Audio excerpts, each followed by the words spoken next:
कल्पना कीजिए कि आपके सामने एक बहुत ऊंचा पहाड़ खड़ा है। आप उसे देखकर सोचते हैं कि यही आपकी सबसे बड़ी समस्या है। अगर यह पहाड़ हट जाए तो आपकी जिंदगी आसान हो जाएगी।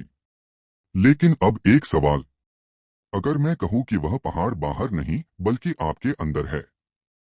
अगर मैं कहूं कि जिस दुश्मन से आप सालों से लड़ रहे हैं वह कोई इंसान, कोई परिस्थिति या किस्मत नहीं बल्कि आपका अपना दिमाग है। मनोवैज्ञानिकों ने एक दिलचस्प बात खोजी है। इंसान अक्सर अपनी सबसे बड़ी लड़ाई बाहर नहीं बल्कि अपने ही अंदर हारता है। हम जानते हैं कि क्या करना चाहिए लेकिन करते नहीं। हम जानते हैं कि सुबह जल्दी उठना फायदेमंद है, फिर भी अलार्म बंद करके सो जाते हैं। हम जानते हैं कि मोबाइल कम चलाना चाहिए, फिर भी घंटों स्क्रीन पर स्क्रॉल करते रहते हैं। हम जानते हैं कि अपने सपनों पर काम करना चाहिए, लेकिन हर दिन खुद को एक नया बहाना दे देते हैं। यही है सेल्फ सैबोटेज, यानी खुद अपने रास्ते में खुद ही दीवार बन जाना। यही इस किताब द माउंटेन इज यू का सबसे बड़ा संदेश है कि आपकी जिंदगी का सबसे बड़ा पहाड़ कोई और नहीं, आप खुद हैं। सोचिए, अगर किसी इंसान को हर दिन एक ही रास्ते पर चलना हो और उस रास्ते में एक बड़ा पत्थर रखा हो तो शुरुआत में वह परेशान होगा। लेकिन अगर वह रोज उस पत्थर के आसपास से निकलने लगे तो कुछ दिनों बाद उसे वह पत्थर सामान्य लगने लगेगा। हमारा दिमाग भी बिल्कुल ऐसा ही काम करता है। बचपन से मिले अनुभव, असफलताएं, लोगों की बातें, डर, शर्म और पुराने जख्म हमारे अंदर ऐसे पत्थर बना देते हैं जिनके साथ जीना हमें आदत लगने लगता है। फिर जब कोई कहता है कि बदलो, आगे बढ़ो, अपने सपनों का पीछा करो, तो हमारा दिमाग डर जाता है, क्योंकि उसे बदलाव से ज्यादा सुरक्षा पसंद है। न्यूरोसाइंस बताती है कि हमारा ब्रेन हमेशा फैमिलियर पेन को अननोन हैप्पीनेस से ज्यादा सुरक्षित मानता है। यानी अगर दुख भी पुराना और जाना पहचाना हो तो दिमाग उसी में रहना पसंद करता है। यही कारण है कि बहुत से लोग टॉक्सिक रिलेशनशिप नहीं छोड़ते, नापसंद नौकरी में सालों टिके रहते हैं और अपने सपनों को सिर्फ इसलिए दबा देते हैं क्योंकि अनजाना भविष्य उन्हें पुराने दर्द से भी ज्यादा डरावना लगता है। एक प्रसिद्ध मनोवैज्ञानिक कार्ल जंग ने कहा था, जब तक आप अपने अवचेतन मन को समझ नहीं लेते वह आपकी जिंदगी चलाता रहेगा और आप उसे किस्मत कहेंगे। जरा इस बात को महसूस कीजिए। कितनी बार आपने सोचा होगा कि मेरी किस्मत खराब है, लोग मेरे खिलाफ हैं, मुझे मौके नहीं मिलते। लेकिन अगर सच यह हो कि आपका अवचेतन मन ही आपको हर बार वहीं वापस ले जा रहा है जहां आप नहीं जाना चाहते। मान लीजिए किसी बच्चे को बचपन से बार बार कहा गया कि तुम कुछ नहीं कर सकते। वह बड़ा होकर चाहे कितनी भी किताबें पढ़ ले, कितनी भी मोटिवेशनल वीडियोस देख ले, लेकिन उसके अंदर कहीं न कहीं वही आवाज जिंदा रहती है। हर नए मौके पर वह खुद से कहता है, शायद मैं इसके लायक नहीं हूँ। बाहर से देखने पर लगता है कि किस्मत उसका साथ नहीं दे रही, लेकिन असलियत में उसका अपना दिमाग उसे आगे बढ़ने से रोक रहा होता है। यही सेल्फ सैबोटेज का सबसे खतरनाक रूप है, क्योंकि इसमें दुश्मन दिखाई नहीं देता। यही वजह है कि इस किताब में बार बार कहा गया है कि हीलिंग का मतलब अपने दर्द को भूलना नहीं बल्कि उसे समझना है। अगर किसी कमरे में सालों से अंधेरा हो तो अंधेरे से लड़ने की जरूरत नहीं होती, सिर्फ एक छोटा सा दीपक जलाना होता है। उसी तरह हमारे अंदर का डर, गुस्सा, टालमटोल और आत्मसंदेह किसी दुश्मन की तरह नहीं बल्कि एक संदेशवाहक की तरह हैं। वे हमें बता रहे होते हैं कि हमारे अंदर कोई ऐसी जरूरत है जिसे हमने सालों से अनदेखा किया है। जब हम उस जरूरत को समझना शुरू करते हैं तभी असली बदलाव शुरू होता है। और यहीं से वह पहाड़ जो हमें अजेय लगता था धीरे धीरे टूटना शुरू हो जाता है। लेकिन यह सिर्फ शुरुआत है, क्योंकि असली सवाल अभी बाकी है। अगर हमारा सबसे बड़ा दुश्मन हमारा अपना दिमाग है तो क्या उसी दिमाग को अपना सबसे बड़ा साथी भी बनाया जा सकता है? यही वह मोड़ है जहां से इस किताब का सबसे शक्तिशाली और जीवन बदल देने वाला सफर शुरू होता है। दिमाग की सबसे अजीब बात यह है कि यह सच और बार बार दोहराए गए झूठ में हमेशा फर्क नहीं कर पाता। अगर कोई इंसान रोज खुद से कहता रहे कि मैं कमजोर हूं, मैं कभी सफल नहीं हो पाऊंगा, मेरे बस की बात नहीं है, तो कुछ समय बाद उसका दिमाग इन वाक्यों को वास्तविकता मानने लगता है। यही कारण है कि हमारी पहचान हमारे कर्मों से कम और हमारी आदतों से ज्यादा बनती है। किताब समझाती है कि सेल्फ सैबोटेज किसी एक दिन लिया गया फैसला नहीं होता, बल्कि यह हजारों छोटे छोटे फैसलों का परिणाम होता है। हर बार जब आप अपने लक्ष्य की जगह आराम चुनते हैं, हर बार जब आप अपने डर के सामने झुक जाते हैं, हर बार जब आप अपनी क्षमता पर शक करते हैं, तब आप अपने अंदर उस पहाड़ को थोड़ा और मजबूत बना देते हैं। लेकिन अच्छी खबर यह है कि जिस तरह यह पहाड़ धीरे धीरे बना था, उसी तरह इसे धीरे धीरे तोड़ा भी जा सकता है। कोई एक चमत्कारी दिन आपकी जिंदगी नहीं बदलता, बल्कि छोटे छोटे लगातार बदलाव एक दिन आपकी पूरी पहचान बदल देते हैं। इसे समझने के लिए एक साधारण लेकिन गहरा उदाहरण सोचिए। अगर एक हवाई जहाज उड़ान भरते समय अपनी दिशा सिर्फ 1 डिग्री बदल दे, तो शुरुआत में यह बदलाव दिखाई भी नहीं देगा। लेकिन हजारों किलोमीटर बाद वही विमान पूरी तरह किसी दूसरे शहर या देश में पहुंच जाएगा। इंसानी जीवन भी बिल्कुल ऐसा ही है। लोग अक्सर सोचते हैं कि सफलता के लिए बहुत बड़े फैसले लेने पड़ते हैं, जबकि वास्तविकता यह है कि रोज का एक छोटा निर्णय भविष्य की दिशा तय करता है। अगर आप रोज सिर्फ 20 मिनट सीखने में लगाते हैं, हर दिन थोड़ा बेहतर बनने की कोशिश करते हैं और अपने डर के बावजूद एक छोटा कदम आगे बढ़ाते हैं, तो कुछ महीनों बाद आपकी पहचान बदलने लगती है। यही वजह है कि व्यवहार विज्ञान के शोध बताते हैं कि छोटे लेकिन लगातार किए गए बदलाव लंबे समय में बड़े और स्थायी परिणाम पैदा करते हैं। हमारा दिमाग उसी चीज को नया सामान्य मानने लगता है, जिसे हम लगातार दोहराते हैं। लेकिन यहाँ एक और गहरी बात सामने आती है। कई बार हम सोचते हैं कि हमें सफलता चाहिए, लेकिन अंदर ही अंदर हम उससे डरते भी हैं। यह सुनने में अजीब लगता है, लेकिन मनोविज्ञान इसे अपर लिमिट प्रॉब्लम कहता है। जब कोई इंसान अपनी पुरानी पहचान से आगे बढ़ने लगता है, तो उसका दिमाग उसे वापस पुराने स्तर पर खींचने की कोशिश करता है। मान लीजिए किसी व्यक्ति का पूरा जीवन संघर्ष में बीता है। अचानक उसे अच्छा अवसर मिल जाता है। बाहर से वह खुश दिखाई देता है, लेकिन कुछ ही समय बाद वह ऐसी गलतियां करने लगता है जिनसे वह खुद अपना नुकसान कर बैठता है। क्यों? क्योंकि उसके अंदर एक पुराना विश्वास बैठा होता है कि मैं इतनी खुशी या इतनी सफलता के लायक नहीं हूं, इसलिए वह अनजाने में खुद ही अपनी बनाई हुई सीढ़ी तोड़ देता है।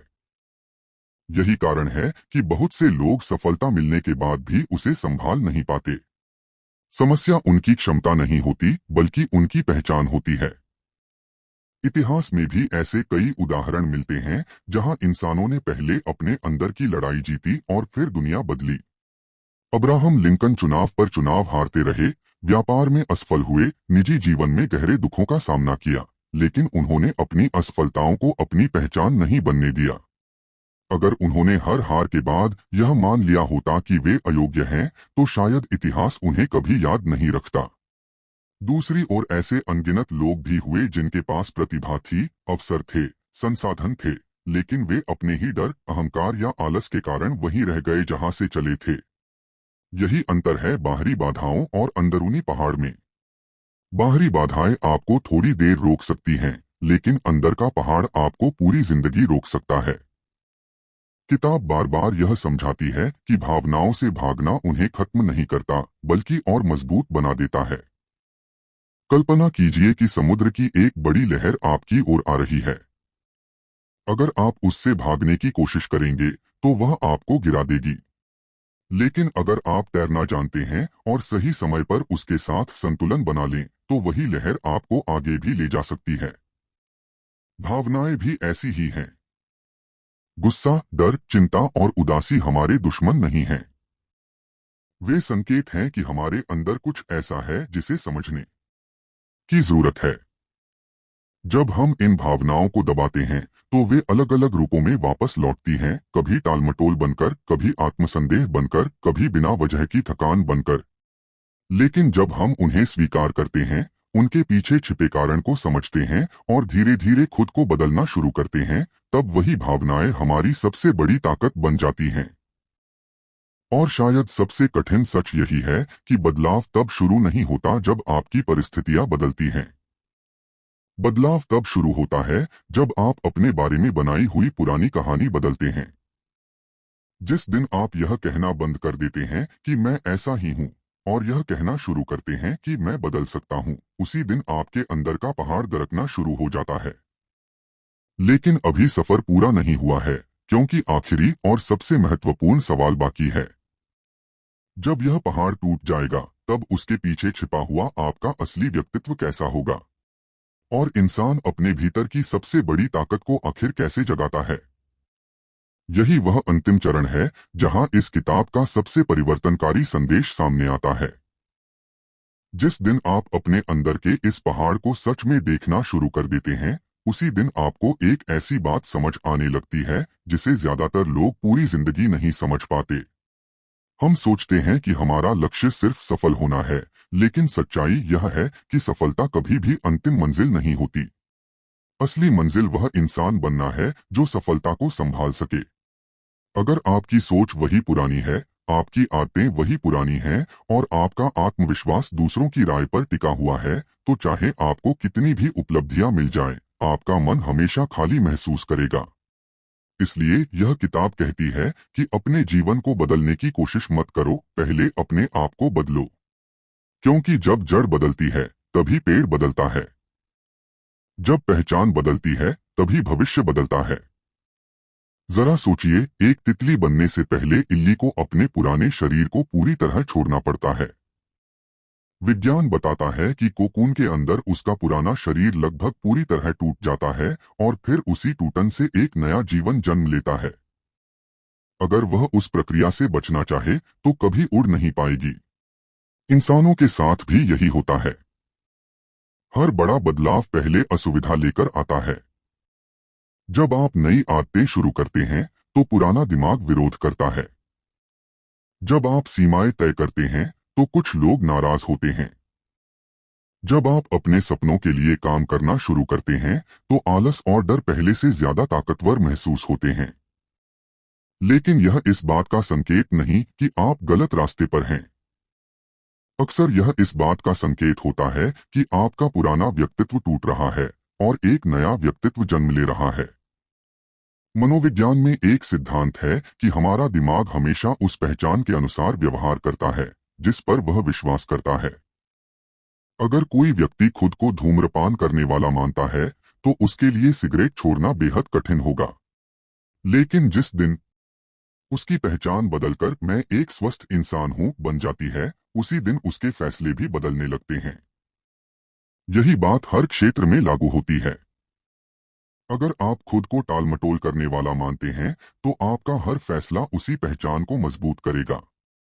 लेकिन अगर आप खुद से कहना शुरू करते हैं कि मैं वह इंसान हूं जो अपने वादे निभाता है, तो धीरे धीरे आपका व्यवहार भी उसी दिशा में बदलने लगता है।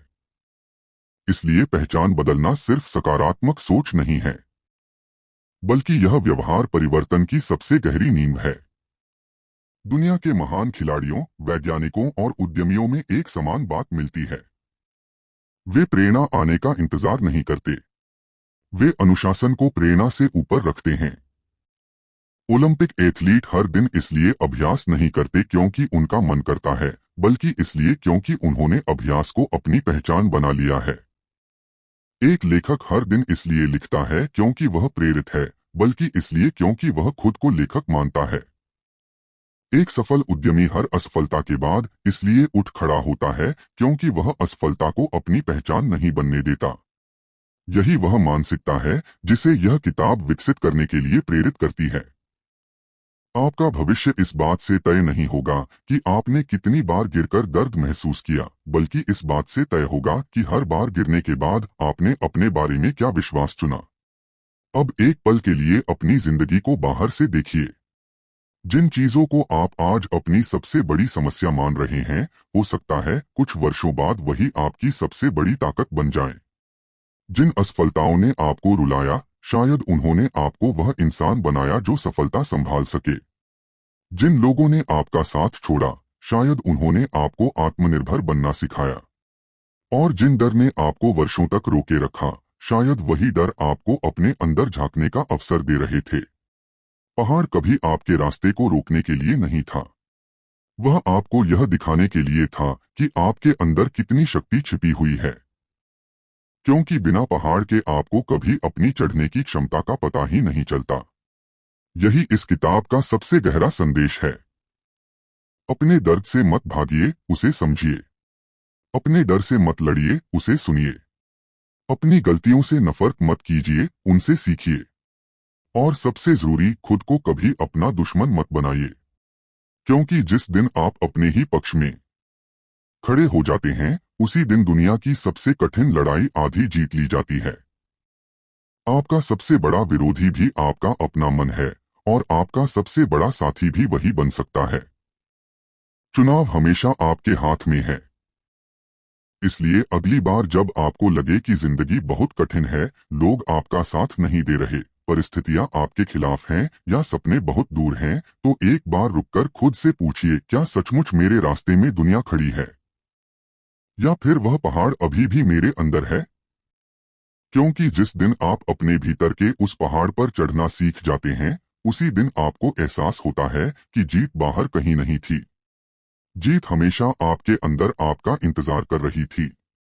यही कारण है कि इस किताब का शीर्षक सिर्फ एक नाम नहीं, बल्कि एक आईना है। The mountain is you. जब आप खुद को बदल देते हैं, तो वही पहाड़ जो कभी आपकी सबसे बड़ी रुकावट था, आपकी सबसे बड़ी ताकत बन जाता है। और शायद यही किसी भी इंसान की सबसे महान जीत है।